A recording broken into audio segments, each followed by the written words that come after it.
Let's all go live in a Christmas movie where the bakery's safe and the snow falls smoothly. All right, it is Heather and Darius again with 12 Days of Ugly Sweaters and Christmas Movie Tropes, where we are reviewing new 2025 Hallmark Christmas movie season movies, one a day for 12 days. Today, we are looking at Holiday Touchdown, the Buffalo Bills love story. Now, man, they are doing the most in this movie, Yeah, just the most. yeah, And I should have researched to find out if they actually filmed all of that in Buffalo. I think that would have been really cool to know. yeah. But they had a lot of great little Christmas nostalgia scenes, and then a lot of very probably on brand for like your extreme sports fans, right? Yeah, yeah. Of any team, right? But and lots of little references that I'll bet were local. So it was definitely now, and I noticed that there's another Hallmark movie, something about Holiday Touchdown, like a Chiefs love story or something. That was last year. Yeah, Okay, yeah. so this is probably obviously it's not the first time they've done this, and the formula must have worked for them to do it again. Uh, But hey, what did you think? Like, what stood out to you, and what bits were enjoyable or not so much? okay. With this one, I really enjoyed it, first off. And the thing that caught my attention first was obviously the colors. The team colors were everywhere. There, I've never seen so much blue for Christmas time. The tree at my desk at work has it's blue and silver. And so to see all this blue, I was like, I'm not the only one that likes this, but it's Buffalo Bills, right? Mhm. So the decorations, even on the rooftop, the Go Bills, the Bills Mafia, they call themselves the Believers. All of that, I was catching on to all of this stuff right away. And even like you mentioned, some of the regional things, when he comes through and he says, and I've got the Wex ready, and I was like, that's got to be something, all the Buffalo Wing references, things like that. I was catching all of that just from the start, and I loved it because it automatically drew me into understanding Buffalo and the Buffalo Bills fandom. Did it make you want to go get a peanut stick?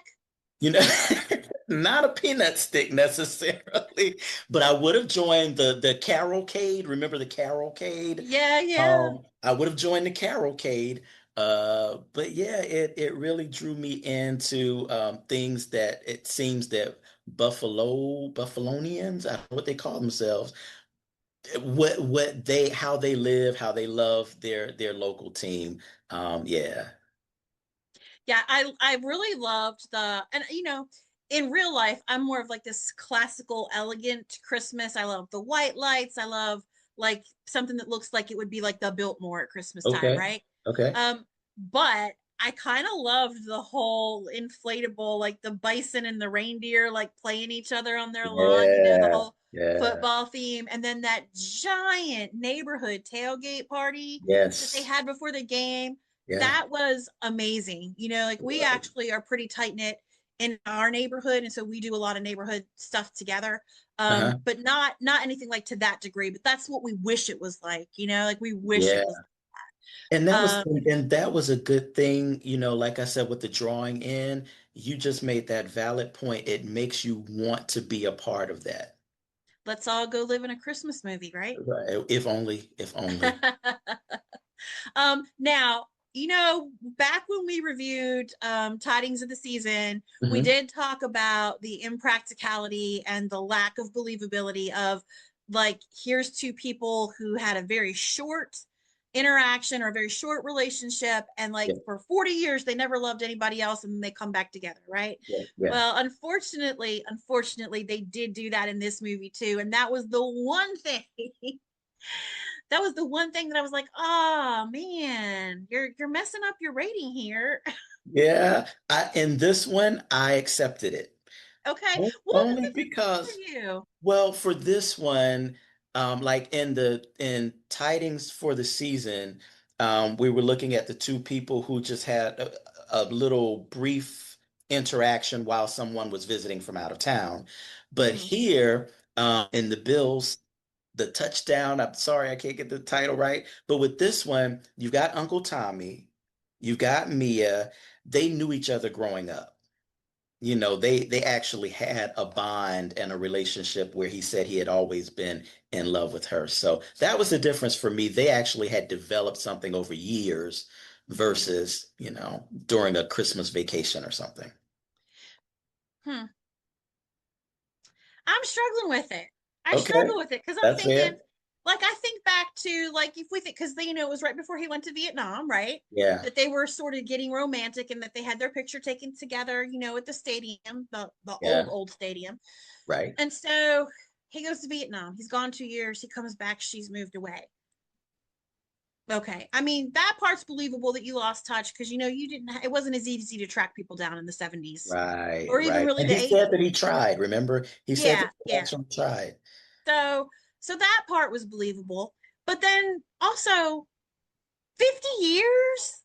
50 So years. I So mean, this I is this is cannot. how I'm excusing that though, Heather. This is Okay. how I'm excusing the 50-year part of it.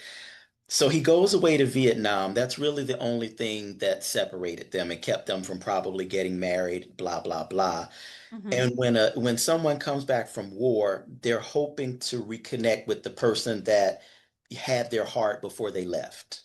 Yeah. And so I could see a person really just carrying that and never having closure or never being able to solidify that. That's how I'm excusing that for Okay. All my right. my belief here. I'm just going to drop one more logic bomb on it and we're going to move on. Go for it. Her sister stayed there in the same house for all those years. So if she loved him all those years enough to send the gift anonymously, all those years, you're telling me that she didn't know that he was still single, that she didn't know where he was because he was still in that same house, that she couldn't have like popped on over and looked for an opportunity to declare her feelings. I'm just Well, saying.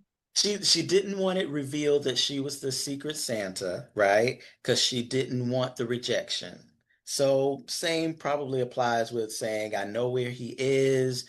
Let me just go ahead and tell him my feelings. It was, it's a rejection thing. So I don't know. I guess I just cannot relate to not at least taking the chance when it's like that close. yeah, yeah. Anyway, that's okay. The rest of it though was just purely enjoyable, I right? loved Because it.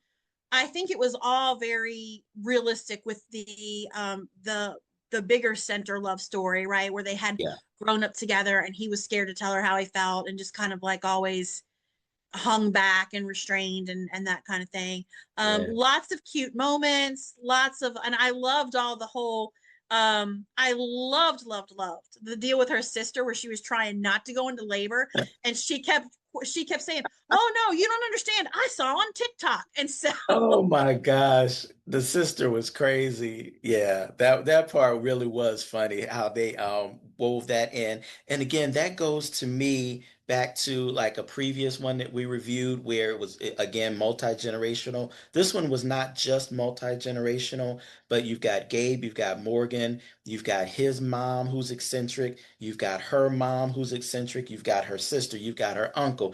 You've got his friends, the mafia members. Mhm. You've got all these, extensions of people and everyone around, including Santa, who continues to make an appearance. You've got the Buffalo Bills players. You've got their coaches. You've got the retired players. Everybody sees Gabe's love for Morgan. Yeah, And that to me is just the coolest thing because everybody is like, when are you just going to tell her? When are you yeah, just going? And he tried a couple of times. yeah. So it was super cute. So, how many nutcrackers does this one get? You know what? Despite Uncle Tommy and Mia, that the unbelievable part, I made myself believe it because I loved every other aspect of this movie. This one gets my top. I'm giving it a full five. A five. A Wow. All right. I'm gonna full actually give it five. four peppermint swirl Okay. pops because Okay. you got to work really hard to get a five. Yeah, yeah. This one again, it had so much, even with the sports theme being in there. So if you're not really wanting to watch for the romantic aspect of it, maybe you'll watch because you can relate to being a sports fan or particularly being a Buffalo fan or, that type of thing. I think this had something in it, an element that could really appeal to any viewer. Yeah. It was a solid 4. It was a solid 4 and 5 for you. Okay. And five for me. And not to mention, there really were a lot of actors in it who were really solid, like B-roll actors, and have been supporting in some A-roll films whose names I couldn't tell you. Yeah. But like Yeah. both of Gabe's parents, they were like repeat roles in Recognizable. various things, and even Uncle Tommy, they were all recognizable. And I don't Right. mean Hallmark recognizable because you got those actors too. I mean Right. like mainstream recognizable supporting actors. Yeah. So that was Yeah. pretty cool. I always like it when they beef up the cast in such a way. They do. And then they also incorporate just, like the people caroling in the street. You can see that they're extras. And it, like you said, if they filmed on location, truly, these are actual residents of the area. Yeah, this so far, this one really, really impressed me and made me smile a lot. Awesome. All right. Well, guys, we're going to be back tomorrow with another episode of 12 Days of Ugly Christmas Sweaters and Christmas Movie Tropes. See you next time. Let's all go live in a Christmas movie where the bakery saved and the snow falls smoothly. Trade the big city rush for a hometown glow. Under mistletoe magic, love will grow.